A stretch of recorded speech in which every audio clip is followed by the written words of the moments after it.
Kung mahilig kayong travel, pasya-pasyal, kailangan nyo ng ganito para malaman ninyo kung gaano kabigat or yung masukat nyo yung timbang ng inyong luggage. Ganyan. Para hindi kayo ma-overweight. Hassle kasi po yan sa airport.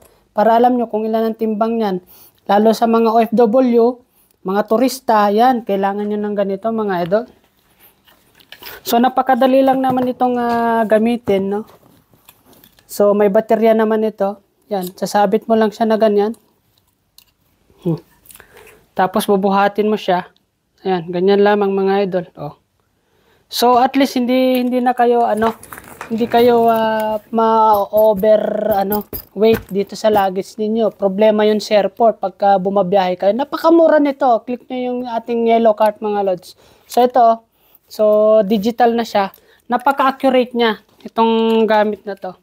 So ano pa inaantay ninyo? Hassle kasi kapag sa airport pa lang na overweight yung luggage natin mga lods, hassle talaga yon. So bili kayo ng ganito.